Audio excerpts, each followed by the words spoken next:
নমস্কার বন্ধুরা, জ্যোৎস্না রীতিকথার আরেকটি নতুন পর্বে তোমাদের সকলকে স্বাগত জানাই।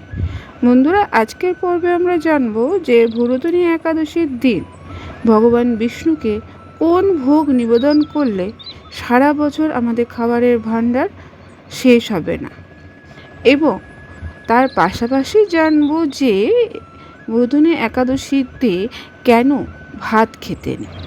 আজকের পর্বটি যদি তোমাদের ভালো লাগে অবশ্যই শেয়ার করে দিও, লাইক করে দিও, আর পাশে রাখা বেল আইকনটিকে প্রেস করে রেখো যাতে পরবর্তী ভিডিও নোটিফিকেশন সবার আগে তোমাদের কাছে পৌঁছে যেতে পারে।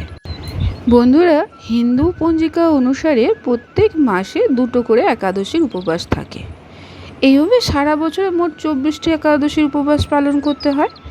একাদশীর উপবাসে জগৎ রক্ষকতা ভগবান হরির বা বিষ্ণুর পুজো করা হয়। এই একাদশী উপবাস রাখলে নাকি জীবনে সুখ, শান্তি, সমৃদ্ধি সবই বজায় থাকে। তাই চলতি বছর অর্থাৎ বৈশাখ মাসের একাদশী ভুরুধনী একাদশী পালন হবে 4 মে। এই বছর ভুরুধনী একাদশীতে আবার কয়েকটি শুভ যোগ তৈরি হয়েছে, যেমন ত্রিপুষ্যক যোগ, ইন্দ্রযোগ, বৈদ্যুতি যোগ প্রভৃতি। এই যোগগুলো খুবই শুভ। তাই এই সময়ে অর্থাৎ এই শুভ যোগে যদি ভগবান বিষ্ণুকে বিশেষ কিছু ভোগ নিবেদন করা যায় তাহলে সেই ব্যক্তির জীবনে সুখ সমৃদ্ধি বজায় থাকবে। যেমন ধরো, একাদশী তিথিতে ভগবান শ্রী হরির আশীর্বাদ পেতে তোমরা গুড়, ছোলার ডাল, কলা বা পঞ্চামৃত নিবেদন করতে পারো। এই নৈবেদ্য নিবেদন করলে দেবী অন্নপূর্ণার আশীর্বাদও ঘরে থাকে। অবশ্যই নৈবেদ্যতে তুলসী পাতা যোগ করতে হবে, তুলসী পাতা ছাড়া ভোগ নিবেদন হবে না। এছাড়া ভগবান বিষ্ণুর পুজোয় একজনকে অবশ্যই অর্থাৎ যখন ভগবান বিষ্ণু পুজো করবে তখন ওং নমো ভগবতে বাসুদেবায় নমো বা ওম বিষ্ণুবেই নমো এই মন্ত্রটি জপ করতে হবে। তাহলে বুঝতে পারছো কোন ভোগ নিবেদন করতে হবে। আমরা জানি যে একাদশীতে ভাত খেতে নেই, কিন্তু কেন জানো? এর পেছনে পৌরাণিক কাহিনী রয়েছে। ভুরুধনী একাদশীর উপবাস করলে নাকি মোক্ষ লাভ করা যায়। একাদশীর উপবাসের দিন খাবার খাওয়া হয় না। এই দিন ভুল করেও ভাত খাওয়া উচিত নয়।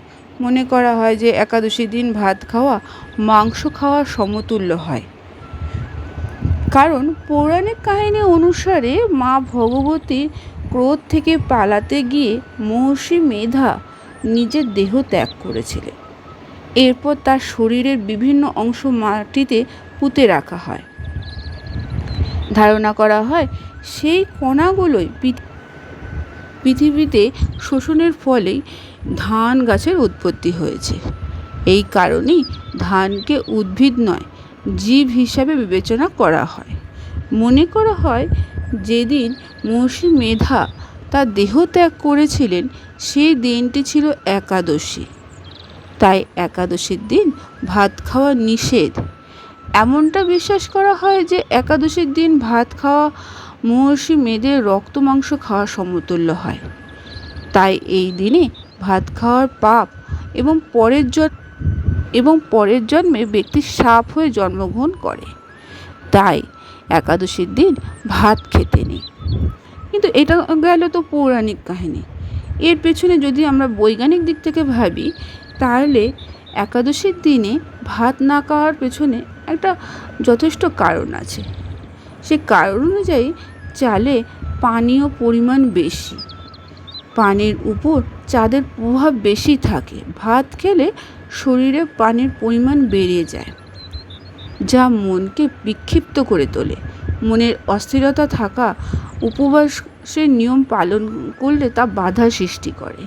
তাই একাদশীর দিন ভাত থেকে তৈরি জিনিস অর্থাৎ ধান থেকে তৈরি জিনিস খাওয়া নিষিদ্ধ। আজকের পর্বটি এখানে শেষ করলাম। আরেকটি পর্ব নিয়ে তোমাদের কাছে পরবর্তী সময়ে আবার হাজির হয়ে যাব। ততক্ষণ তোমরা ভালো থাকো, অপরকে ভালো রাখতে সাহায্য করো।